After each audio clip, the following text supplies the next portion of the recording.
इस वीडियो को देखने के बाद में एग्जाम में तुम्हारे दिमाग में कभी नहीं आएगा कि क्या लिखूं, क्योंकि इस वीडियो में हम लोग इस पूरे चैप्टर को दिल से समझेंगे। हिंदी से अगर प्यार हो जाएगा ना तो इस चैप्टर को रटने की जरूरत नहीं पड़ेगी, क्योंकि हिंदी जब फील होती है तो हिंदी में नंबर नहीं कटते हैं। इस वीडियो को देखने के बाद में तुम्हें पता चल जाएगा कि हिंदी से प्यार करना कैसा होता है। तो क्या करना है, बस चाय पानी और 2 मिनट की मैगी बनाकर बैठ जाओ और इस वीडियो को आराम से देखते रहो। तो आओ स्टार्ट करते हैं अपना ये चैप्टर। ठीक है, क्या लिखूं द्वारा पदुम लाल पुन्ना लाल बख्शी। ठीक है, बहुत बड़ा सा नाम है, चैप्टर भी इन्होंने हार्ड सा दे रखा है, बट इसे हम लोग आसान भाषा में समझेंगे। ठीक है, इनका जो कवि परिचय है वो हम लोग एंड में देख रहे होंगे, लेखक का परिचय हम लोग एंड में देखेंगे। पहले चैप्टर अच्छे से समझते हैं। देखो, एनसीईआरटी माता का चरण छू के हम लोग इस पूरे चैप्टर को शुरू करेंगे। हर एक स्लाइड में तुम्हें एनसीईआरटी की ही अपनी फोटो दिखेगी, तो तुम्हें पता चलता रहेगा। इस वीडियो को देखने का मतलब, पहली बात, चैप्टर समझ में आएगा, क्वेश्चन सारे लगा लिए जाएंगे, प्रीवियस से क्वेश्चन कर लेंगे और तुम्हारी एनसीईआरटी भी कंप्लीट हो जाएगी इस वीडियो को देखने के बाद, और कुछ करने की जरूरत नहीं है।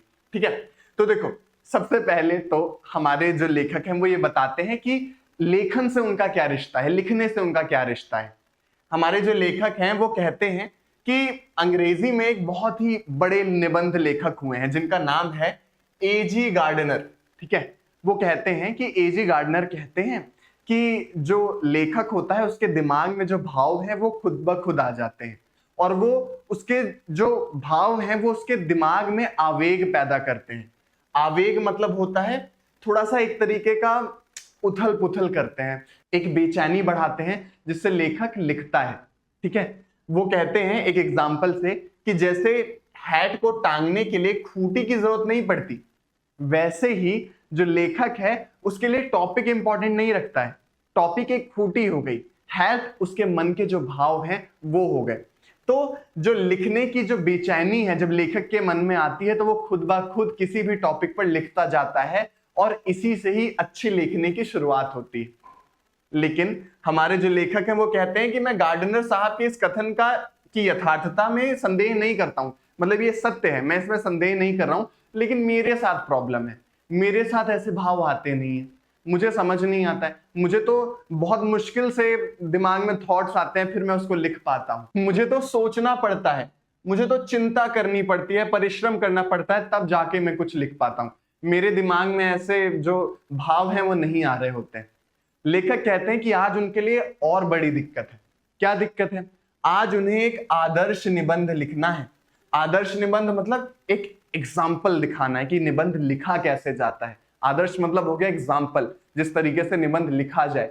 तो आज उन्हें आदर्श निबंध लिख के दिखाना है। किसको? नमिता और अमिता को। ठीक है, तुम्हारे चैप्टर में ये बताया नहीं गया है कि इनकी बेटी है, बट मान लो कि इनकी बेटी है। ठीक है, एग्जैक्टली लिखा नहीं गया है, बट हाँ, जिस तरीके से इनका रिलेशन है ये मुझे इनकी बेटी या फिर भांजी ऐसे ही कुछ रिलेशन में लग रही है। नमिता और अमिता ने इनसे कहा है कि 2 टॉपिक पर निबंध लिखो। कौन कौन से वो टॉपिक हैं? दूर के ढोल सुहावने लगते हैं, ये नमिता जी ने कहा है, और अमिता ने कहा है कि आप एक निबंध लिखिए किस पर? समाज सुधार के ऊपर। अब ये दोनों टॉपिक बहुत ही प्यारे हैं। ठीक है, इन पर निबंध लिखने के लिए ही क्यों कहा गया है, लेखक ने इस पर क्यों लिखा है, मैं आगे तुम्हें बताऊंगा। देखो, दूर के ढोल सुहाने और समाज सुधार, ये दोनों अलग अलग टॉपिक हैं। अब इन दोनों पर निबंध लिखना है, तो जो हमारे लेखक हैं वो थोड़े से डरे हुए हैं कि एक तो मुझे आदर्श निबंध लिखना है, इन दोनों का जब एग्जाम में इस टाइप के क्वेश्चन आएंगे तो उसका आंसर वो कैसे लिखे, इसी वजह से इनसे लिखवा रही हैं।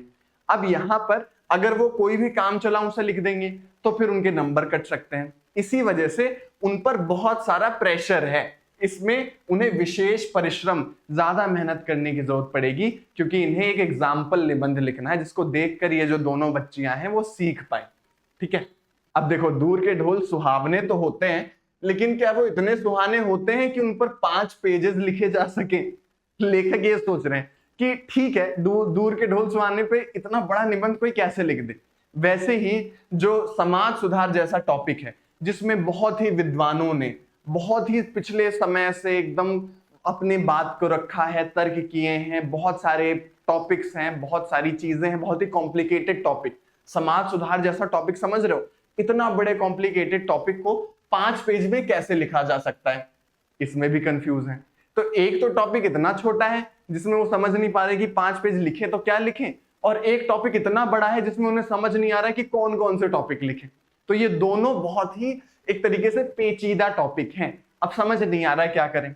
तो लेखक ने सोचा कि अगर मुझे ऐसे पेचीदा टॉपिक पर निबंध लिखना है तो उसके लिए मैं देख लूं कि आदर्श निबंध, एक बढ़िया सा जो परफेक्ट निबंध है, वो लिखा कैसे जाता है। तो यहां पर वो कुछ आचार्यों को पढ़ते हैं। आचार्य मतलब टीचर्स ने कैसे बताया है। वो कहते हैं कि मैं निबंध शास्त्र पढ़ता हूं और समझने की कोशिश करता हूं कि असली निबंध, परफेक्ट निबंध कैसे लिखने के लिए कहा है टीचर्स ने, आचार्यों ने। तो कैसे कहा है? एक विद्वान ने कहा है कि निबंध छोटा होना चाहिए, ठीक है, क्योंकि छोटा निबंध रहेगा तो अपने थॉट्स को एकदम चिपका के आराम से लिख दोगे, फैलाओगे तो रायता फैल जाता है। तो जो निबंध है उसकी जो ग्रेविटी है वो कम हो जाती है, निबंध अच्छा नहीं रहता। इसी वजह से कहते हैं कि निबंध छोटा हो तो बढ़िया है। एक पॉइंट यहाँ पर ये उन्हें देखने को मिला, निबंध छोटा होना चाहिए। एग्जाम में भी ये क्वेश्चंस आ जाएंगे तो दिमाग में रखना। तो हमारे लेखक कहते हैं ये तो सही बात है, मुझे तो छोटा ही निबंध लिखना है, मैं बड़ा नहीं लिखूंगा, क्योंकि मुझे 2 निबंध लिखने हैं और उसको इतने कम टाइम में लिखना है। तो उन्होंने कहा कि ठीक है, मैं छोटा ही निबंध लिखूंगा, पर लिखूं कैसे? तो निबंध शास्त्र में जो निबंध के बारे में बता रहा होता है कि निबंध कैसे लिखना है, उसे उन्होंने निबंध शास्त्र कहा है। उसमें कुछ टीचर्स ने ये बताया है कि निबंध के 2 प्रधान अंग होते हैं। कौन कौन से? सामग्री और शैली। सामग्री मतलब इंग्रेडिएंट्स, ठीक है, मैगी बनाने जा रहे हो, चाय बनाने जा रहे हो तो चाय पत्ती जरूरत पड़ेगी, दूध जरूरत पड़ेगी, पानी जरूरत पड़ेगी। तो पहले इन तीनों को जुटाओ और फिर किस तरीके से तुम उस चाय को बना रहे हो वो भी डिपेंड करेगा कि वो चाय अच्छी बनेगी कि नहीं। तो जो तुम्हारी सामग्री हो गई, जो इंग्रेडिएंट हो गई, वो हो गई तुम्हारी नॉलेज। और शैली मतलब किस तरीके से तुम उस नॉलेज का यूज करके अपना निबंध लिख रहे हो, ठीक है। तो ये दोनों बड़े मुख्य अंग होते हैं किसी भी निबंध को लिखने के लिए। तो उन्होंने कहा कि पहले तो देखो, मुझे सामग्री एकत्र करनी होगी और मुझे अपने विचार को, जितने भी मेरे विचारों के समूह है, उसको संचित करना होगा, इकट्ठा करना होगा। और इसके साथ साथ में मुझे मनन करना होगा, सोचना होगा, चिंतन करना होगा। वो कह रहे हैं कि निबंध लिखने के लिए तो जरूरी है कि मेरे पास अच्छी खासी नॉलेज हो, लेकिन मुझे कभी पता ही नहीं था कि मैं कभी दूर के ढोल सुहावने पर निबंध लिख रहा हूंगा। अगर मुझे पता होता तो मैं किसी पुस्तकालय में जाकर पढ़ लेता इसके बारे में, लेकिन अब मेरे पास उतना समय भी नहीं है, क्योंकि इन्हें 2 घंटों में ही 2 निबंध तैयार करने हैं। तो वो कह रहे हैं कि अभी तो मुझे अपने ही ज्ञान पर विश्वास रखकर निबंध लिखना पड़ेगा। अब मुझे बाहर की नॉलेज का कोई सहारा नहीं मिल सकता है, जो भी मेरे दिमाग में है उसी का यूज करके मुझे निबंध लिखना होगा। अब एक अच्छा निबंध लिखने के लिए सामग्री और शैली दोनों की जरूरत पड़ती है। वैसे ही अच्छा आंसर लिखने के लिए भी तुम लोगों को सामग्री, नॉलेज की और शैली, स्टाइल की, दोनों की जरूरत पड़ती है। जो आंसर राइटिंग की जो शैली है ना, जो स्किल है, वो तुम्हें लिखने से आती है। एनसीईआरटी की कितनी भी रीडिंग मार लो, तुम्हें आंसर राइटिंग नहीं आएगी, because NCERT is suppose to write a book and you are suppose to write an answer. Answer writing क्यों जरूरी है, सीखना क्यों जरूरी? साइंस या मैथ्स जैसे सब्जेक्ट जिसमें मैथ्स में सॉल्यूशन इंपॉर्टेंट होता है, बट उसके साथ साथ में तुम्हें स्टेप्स के भी नंबर मिल रहे होते हैं। हिंदी जैसे लिटरेचर वाले सब्जेक्ट्स में तो तुम्हें स्टेप्स के ही नंबर मिलने, आखिर में कोई सॉल्यूशन तो निकल नहीं रहा है। तो वो स्टेप्स कैसे लिखने हैं, उसकी कौन सी कला है, ये सीखने की जरूरत है तुम्हें, और वो आता है अच्छे आंसर्स पढ़ने से। और ये सारे बुक्स में तुम्हें अच्छे आंसर्स मिल रहे होते हैं। तो प्लीज एक बार अच्छे से आंसर पढ़ के देख लो और सीख लो कि किस तरीके से आंसर लिखते हैं। अगर तुम्हें अच्छा आंसर लिखना है तो तुम्हें अच्छा आंसर पढ़ना पड़ेगा। इसी वजह से जो क्लास 10th में तुम्हारे सभी टीचर, सभी दीदी भैया, सभी एजुकेटर्स, सभी लोग बताते हैं कि 10th में क्वेश्चन बैंक लगाना जरूरी होता है, उसके बिना तुम बोर्ड एग्जाम नहीं दे सकते हो। मैं तुम्हें कह रहा हूं कि अभी क्लास 9 से ही खरीद लो, आदत लगाओ। 10th में जाओगे, अचानक से R D Sharma, R S Agarwal, question bank, NCERT, सब में इतना कंफ्यूज हो जाओगे कि समझ नहीं आएगा मैनेज कैसे करें। यही समय है, 9th ही समय है कि तुम मैनेज करना सीखो। कोई भी क्वेश्चन बैंक खरीद लो, ठीक है, कोई अच्छा क्वेश्चन बैंक ले लो। ऑफलाइन में अगर तुम्हें मिलता है तो ठीक है, ले लो। अगर तुम्हें अच्छा क्वेश्चन बैंक कोई चाहिए तो मैं डिस्क्रिप्शन बॉक्स में तुम्हें एक लिंक दे दूंगा, डिस्काउंटेड लिंक, जिसमें तुम्हें एक अच्छा क्वेश्चन बैंक, जो 10th में तुम्हारे जितने भी ऑनलाइन एजुकेटर सब बताएंगे, ओसवाल की बुक ले लो, ओसवाल की बुक्स ले लो। मैं तुम्हें अभी बोल रहा हूं, जाओ ओसवाल की बुक ले लो। मैं नहीं बोलता हूं कि मेरे कहने से लो, ऑफलाइन में अगर तुम्हें सस्ती पड़ रही है ऑफलाइन से ले लो, वरना मैं डिस्क्रिप्शन में तुम्हें लिंक दे दूंगा, जाकर क्वेश्चन बैंक लो, जिससे कि कम से कम तुम्हें क्वेश्चन बैंक लगाने की एक हैबिट बन जाए, ठीक है। एंड ट्रस्ट मी, बच्चों के 10th में नंबर नहीं आ पा रहे होते हैं क्योंकि उन्हें समझ ही नहीं आता कैसे पढ़ाई कर। तो एक लाइफ चेंजिंग एडवाइस, तुम्हारे 10th के रिजल्ट के नंबर बढ़ाने वाली एडवाइस दे रहा हूं, अभी से क्वेश्चन बैंक लगाओ, ठीक है। बाकी स्पेशली हिंदी के तुम लोग अगर क्वेश्चन बैंक लगाओगे तो तुम्हें आंसर राइटिंग आएगी। 10th तक आते आते तुम्हारा ऐसा हो जाएगा आंसर राइटिंग की टीचर को लगेगा वाह कितना अच्छा आंसर लिखा है, तब नहीं आएगा क्या लिखूं, ठीक है। सोशल साइंस के लगाओ क्वेश्चन बैंक, मैथ साइंस के क्वेश्चन बैंक लगाओ, ठीक है। अब कॉम्बो करके आते हैं, डिस्क्रिप्शन में मैं सबके लिंक दे दूंगा, जाके एक बार देख लेना, ठीक है। तो जो सही लगे अपना तुम देख सकते हो। अब आओ चैप्टर पे आगे बढ़ते हैं। तो इस पेज में हम लोगों ने क्या पढ़ा कि निबंध छोटा लिखना चाहिए, जो आचार्य जो टीचर्स कहते हैं क्या, निबंध छोटा लिखना चाहिए, और उसके 2 अंग होते हैं, सामग्री और शैली। सामग्री मतलब नॉलेज, और शैली मतलब द स्टाइल ऑफ राइटिंग, किस तरीके से लिखा जा रहा है वो निबंध।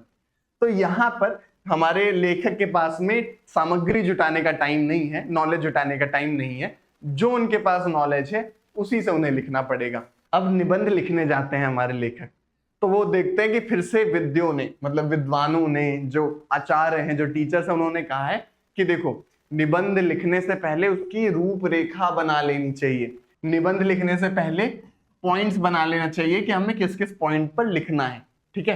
तो यहाँ पर रूपरेखा इसे कहा जाता है, इसको बुलेट पॉइंट्स कहा जाता है। तो जो हमारे लेखक साहब है वो कहते हैं कि मुझे समझ नहीं आता कि पूरा निबंध लिखने से पहले कोई बुलेट पॉइंट कैसे बना सकता है, मैं तो नहीं बना सकता हूं। अगर निबंध लिखने के बाद कहो तो मैं बुलेट पॉइंट बना लूं, उससे पहले तो मुझे कंफ्यूजन हो जाती है कि कैसे लिखूं। और इस चीज को वो जस्टिफाई करने के लिए कहते हैं कि ये जो एजी गार्डनर है ना, उनको भी यही दिक्कत होती है। उनको क्या दिक्कत होती है कि वो अपना लेख तो लिख लेते हैं, लेकिन उसका शीर्षक लिखने में उनको बहुत दिक्कत होती है, और इस वजह से वो शीर्षक लिखने का काम अपने मित्रों पर छोड़ देते हैं।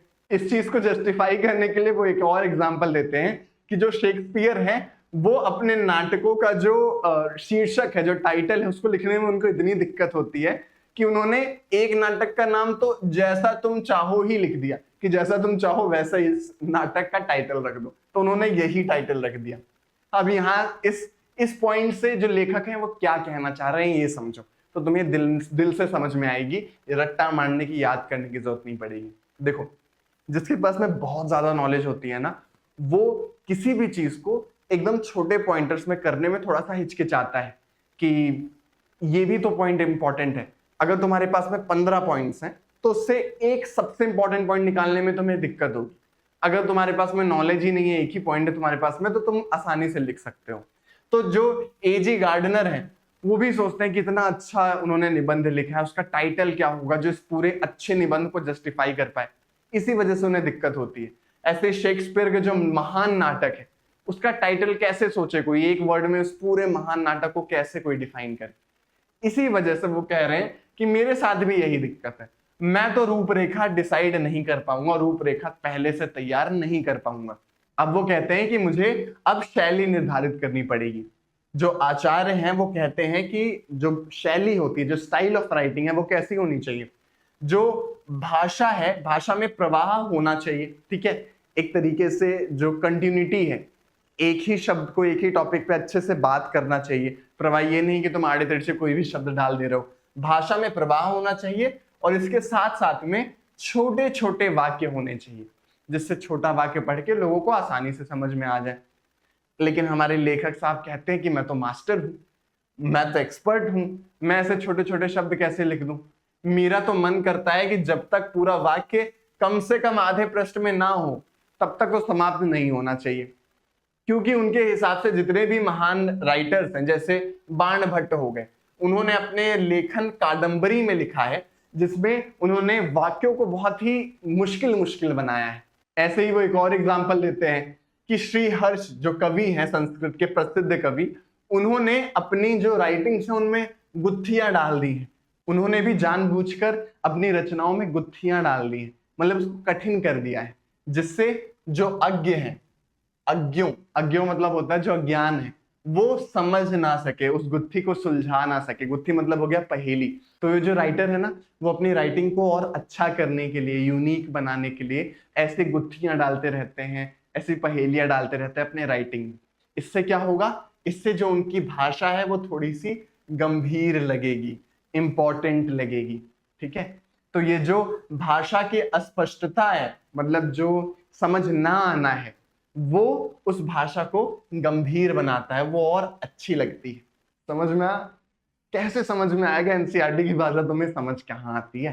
तो आराम से तुम्हारे एग्जाम्पल के साथ समझाता हूँ। ठीक है, तुम्हारी क्रश है, तुम्हें उसको इम्प्रेस करना है।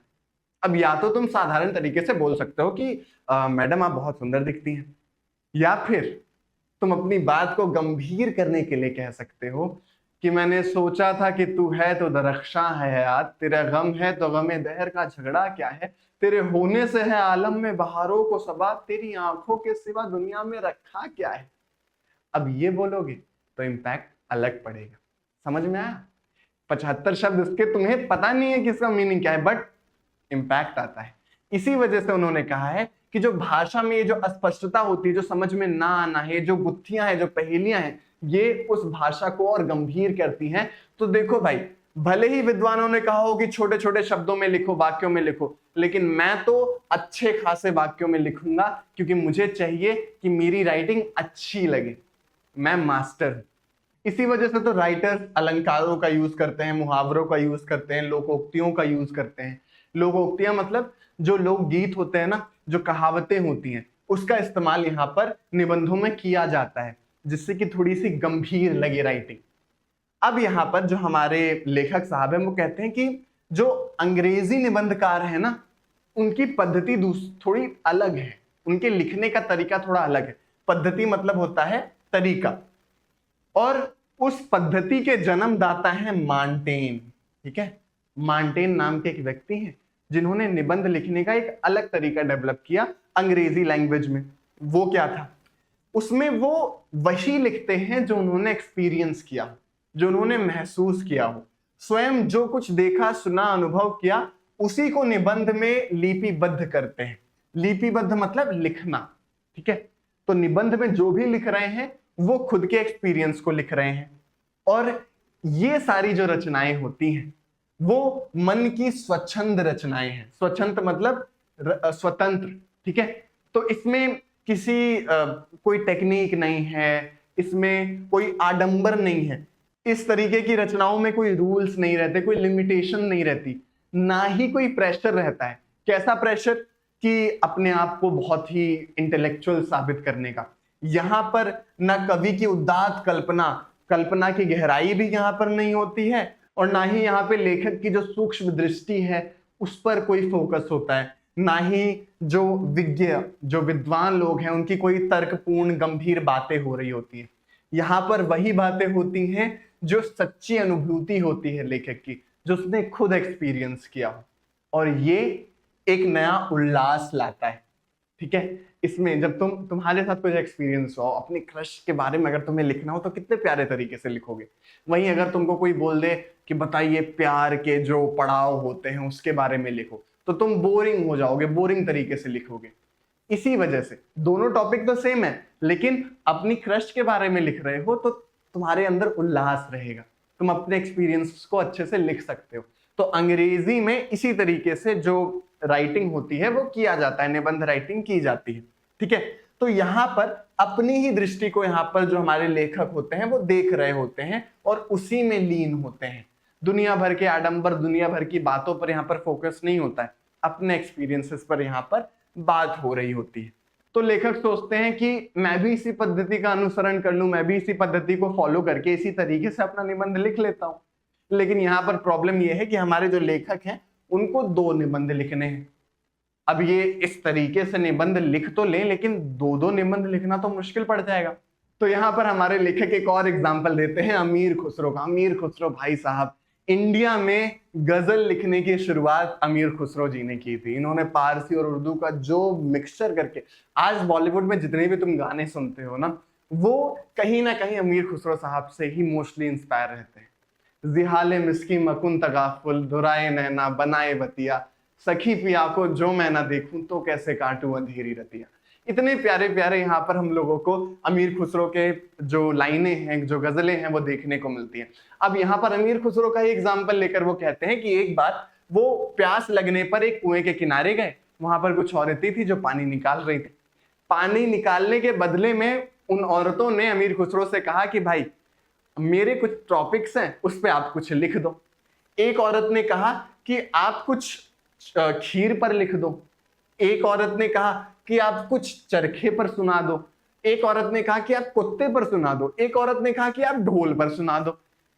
अमीर खुसरो इतने विद्वान थे कि उन्होंने तुरंत तुरंत 2 लाइन में एक पद बना दिया, खीर पकाई जतन से चरखा दिया चला, आया कुत्ता खा गया तू बैठी ढोल बजा। एक ही पद में उन्होंने इन सारे टॉपिक को इंक्लूड कर दिया।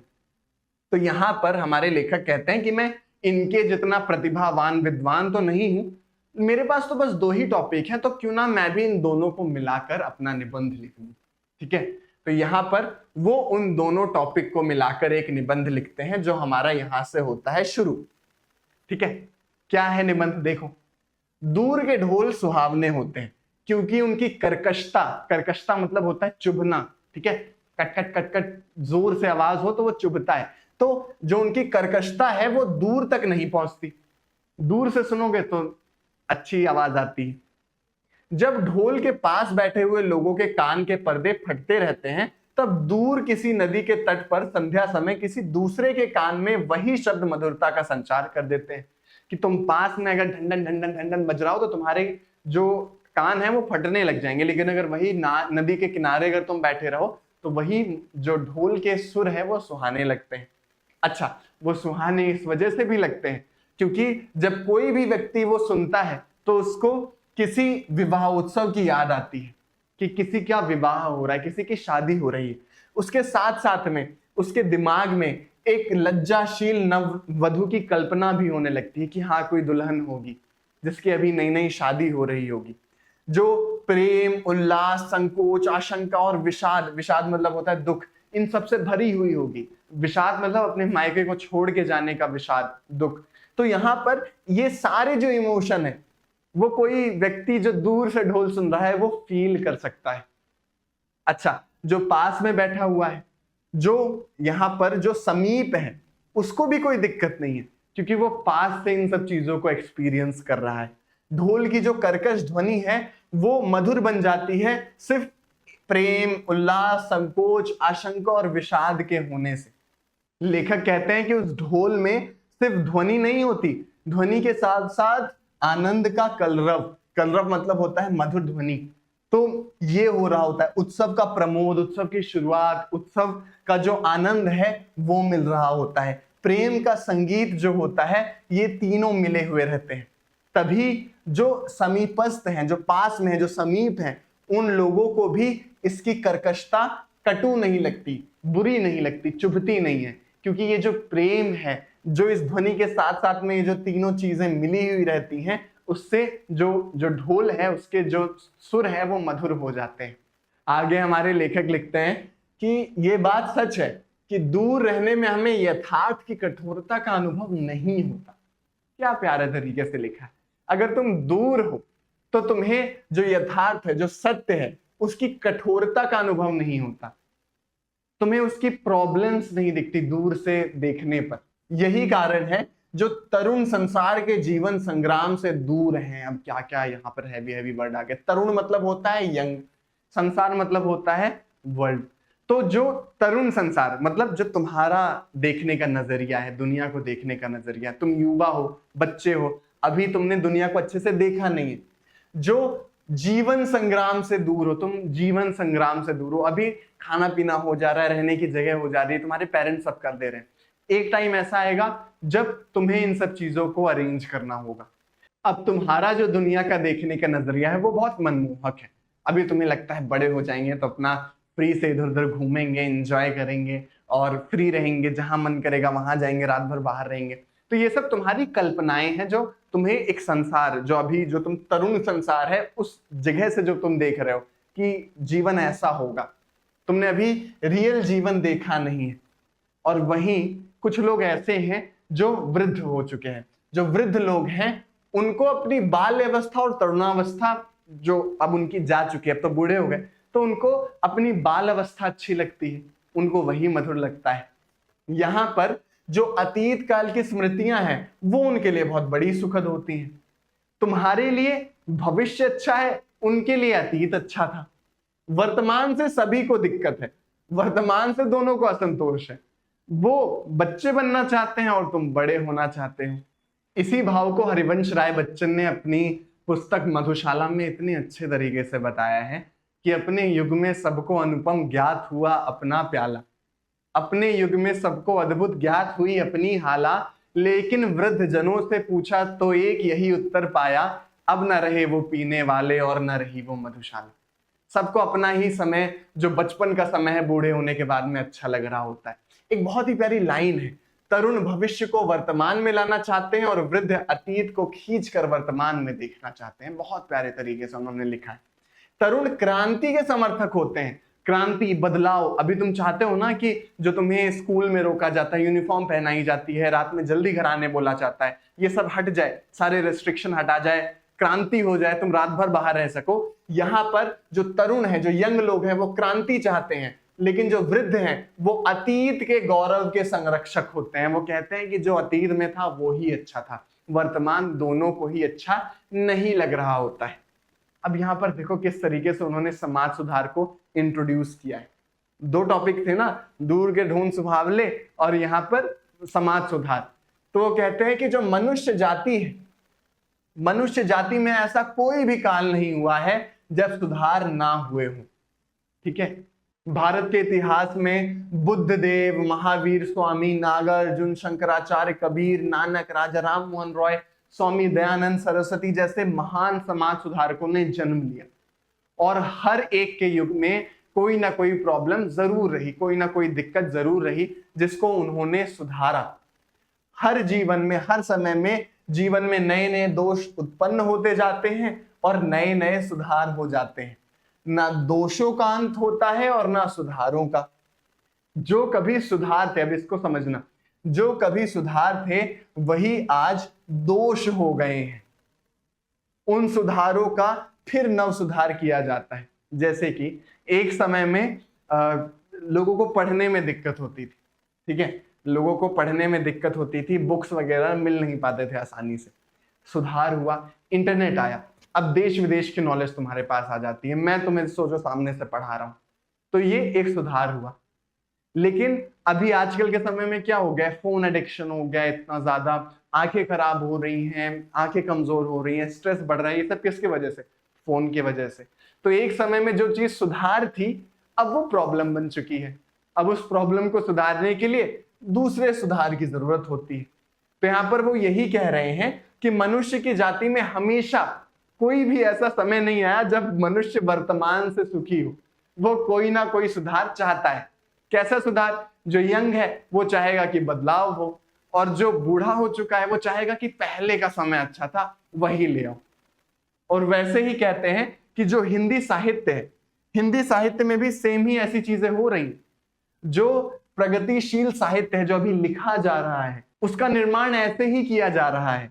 जो अभी निर्माता है उस साहित्य के, जो लिख रहे हैं साहित्य, उनको लग रहा है कि उनका जो साहित्य है वो आगे चल के भविष्य में गौरव लाएगा। जो उनका साहित्य है वो एक तरीके से साहित्य को और अच्छा करेगा। लेकिन उन्हें ये नहीं पता है जो आज ताजा ताजा साहित्य लिखा जा रहा है वो कुछ समय बाद अतीत का स्मारक बन जाएगा, वो कुछ समय बाद हिस्ट्री बन जाएगा। जैसा कि होता है अभी तुम कुछ प्रेजेंट में लिखोगे, वो आगे समय के बाद में नए लोग आएंगे जो नया साहित्य लिखेंगे। तो उन नए साहित्यकारों के लिए, उन तरुण लोगों के लिए जो तुम्हारा साहित्य है वो अतीत हो जाएगा। ठीक है, तो अभी जो तुम अभी लिख रहे हो वो आगे चल के तुम्हारा अतीत बनने वाला है साहित्य का। यहां पर कवि यही कह रहे हैं कि जब तुम बुढ़े हो जाओगे तो तुम्हें जो अपने समय में तुमने लिखा था वो बहुत अच्छा लगेगा, और उस समय जो नए तरुण लोग होंगे, जो यंग लोग होंगे, उनको तुम्हारा साहित्य लगेगा कि अरे ये तो पुराना साहित्य है, वो कोई अपना नया साहित्य लिखेंगे। तो लेखक यही कह रहे हैं कि हर युग में जो लिटरेचर है, जो साहित्य है, उसके लिखने वालों को हमेशा अपने अतीत से दिक्कत रहेगी, और जो बूढ़े हो चुके रहेंगे वो हमेशा कहेंगे कि हमारे अतीत में तो अच्छी लेखनी होती थी, हमारा लिखा हुआ चीज अच्छा है, अतीत का एक स्मारक है। दोनों के ही जो सपने हैं वो सुखद होते हैं, क्योंकि दूर के ढोल सुहावने होते हैं। ये था हमारा पूरा चैप्टर। हमारा ये पूरा चैप्टर ही एक बहुत बड़ा सा निबंध है। अगर तुम देखोगे कि शुरू से लेकर एंड तक ये निबंध के तरीके से ही लिखा गया है। अब आओ तुम्हें कुछ बेसिक समझा देता हूं, ठीक है? तुम क्यूटीज हो, तुमको बेसिक तो समझ में आती नहीं है कि भैया निबंध होता क्या है। बेसिक जान लो, निबंध मतलब होता है ऐसे, इंग्लिश में ऐसे कहते हो। उसका एक बिगिनिंग होता है, उसका एक मिडल होता है, एक एंड होता है, एक टाइटल होता है, ठीक है? ये होता है निबंध। इसमें किसी एक टॉपिक पर जितनी भी नॉलेज है वो सब 3-3 पार्ट्स में, 4-5 पैराग्राफ में लिखी जाती है। ये समझ में आ गया, इसे कहते हैं निबंध। एक और वर्ड होता है अनुच्छेद, जिससे तुम कभी कंफ्यूज कर जाओगे। अनुच्छेद मतलब होता है एक आर्टिकल, वो एक ही पैराग्राफ में होता है। निबंध 3-4 पैराग्राफ में होता है और आर्टिकल एक पैराग्राफ में होता है। निबंध डिटेल्ड होता है और जो अनुच्छेद है वो कंसाइज होता है, वो छोटा होता है। समझ में आ गया? निबंध के बारे में पता चल गया। तो इस पूरे चैप्टर में हम लोगों ने देखा कि निबंध कैसे लिखा जाता है और किस तरीके का निबंध उन्होंने लिखा। 2 टॉपिक को जोड़कर हमारे लेखक साहब ने निबंध लिखा। चैप्टर समझ में आ गया? आओ तुम्हारे एनसीईआरटी माता के पीछे जो कुछ क्वेश्चंस लिखे हुए हैं वो देखो सॉल्व होते हैं कि नहीं।